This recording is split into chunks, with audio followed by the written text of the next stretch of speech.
Welcome back to the Mandarin Lab. I am Mei. We have moved past the tones. We have dissected the DNA of the characters.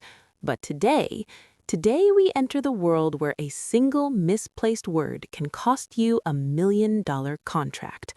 Most of you think business Mandarin is just learning how to hand over a business card with 2 hands. You think being polite is your greatest asset. Politeness without power is just a fancy way of saying you're ready to be fleeced. Today, we learn how to be the person who controls the room. I'm here and I am locked in. Hello everyone, I'm Paul. May, I've been practicing. I went to a local Chinese market this morning just to test my savage energy. I tried to negotiate for a teapot. I looked the guy in the eye and I said, "Tai gui le." I thought I was a boss. He just laughed at me and charged me double. I realized I don't just need the words. I need the mindset. I want to be the boardroom villain. I want to walk into a factory in Shenzhen and have them know I'm not the one to play with. You walked into a market and shouted, "Too expensive," at a man who has been haggling since before you were born. You didn't look like a boss, Paul. You looked like a loud tourist in a suit. That is the opposite of savage.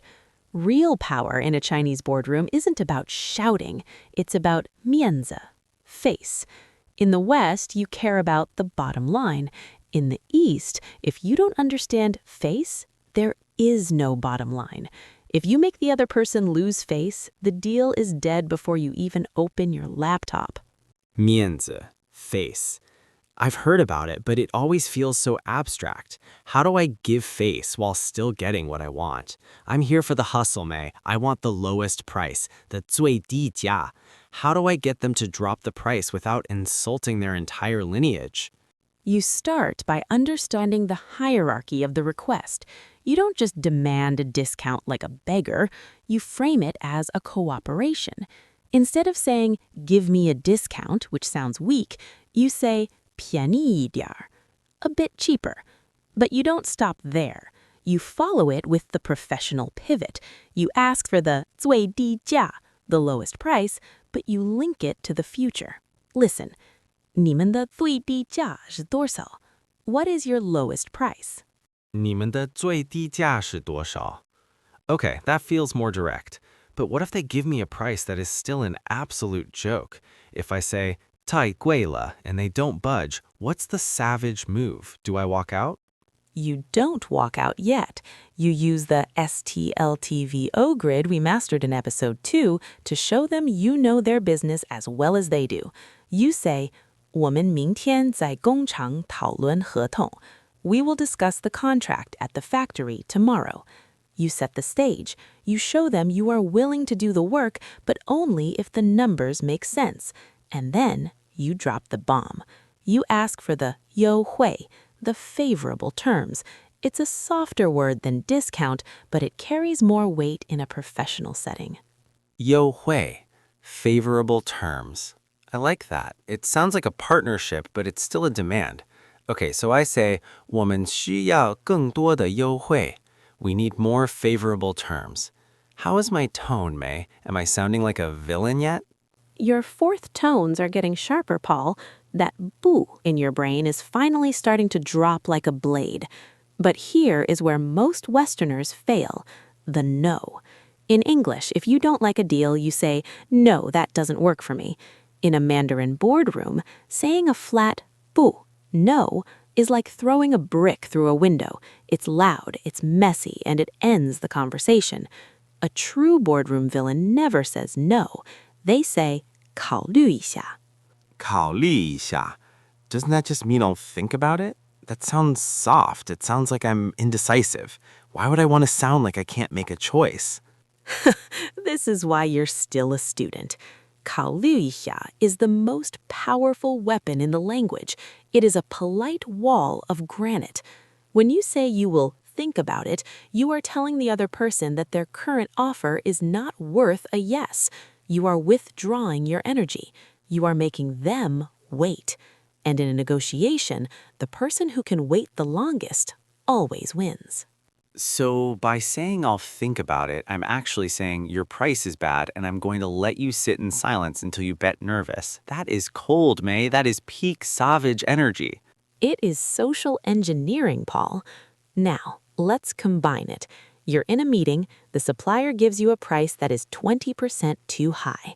You don't get angry, you don't shout, you look them in the eye. You smile, a cold boardroom smile, and you say, 太贵了，我们需要考虑一下. It's too expensive. We need to think about it. You've given them face by being polite, but you've taken their power by refusing to agree. 太贵了，我们需要考虑一下. I can feel the shift in the room just saying that. It puts the ball back in their court. But what if I actually need the deal today? How do I close it without looking desperate? You use the win-win trap. You say, 我们想要合作. We want to cooperate. 但是价格不对. But the price is not right. Then you give them your 最低价. You say, 这是我们的最低价. This is our lowest price. If they say no to that, you stand up. You don't run, you walk. 我们想要合作，但是价格不对. I'm ready. I can see the contract on the table. I can see the factory floor. This isn't just a language lesson. This is a tactical manual. But May, what about the Indian viewers? We have a very different negotiation culture back home. How does this translate for someone in Delhi or Mumbai trying to deal with a Chinese partner? In India, negotiation is a dance. It's long, it's vibrant, and it's personal. In China, it is a game of chess. The bridge between the two is trust, 信用. If you want to succeed as an Indian professional in the Chinese market, you have to blend that Indian persistence with the Chinese structure. Show them your 信用. Show them you are consistent. Use the STLTVO grid to show you are organized. An unorganized negotiator is a weak negotiator. Trust and structure, 信用 and the grid. Okay, listeners, this is your protocol for the week. I want you to take these 5 phrases and drill them until they feel like a reflex. 太贵了, too expensive. 便宜一点, a bit cheaper. 最低价, the lowest price. 合作, cooperate. And the ultimate weapon, 考虑一下, I'll think about it. And don't just say them. I want you to use them in the savage order.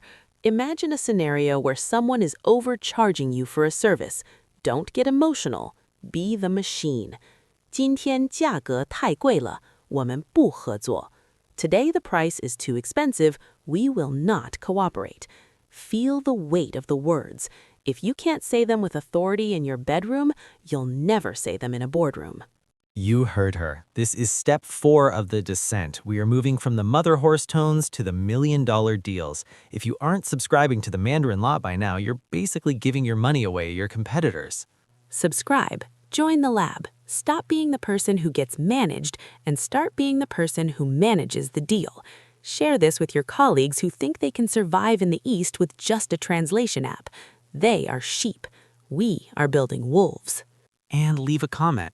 Have you ever had a negotiation where you felt like you lost face? Or tell us a business phrase you've been dying to know in Mandarin. We'll break it down in the next session. I'll be watching for the ones who actually understand the power of 考虑一下.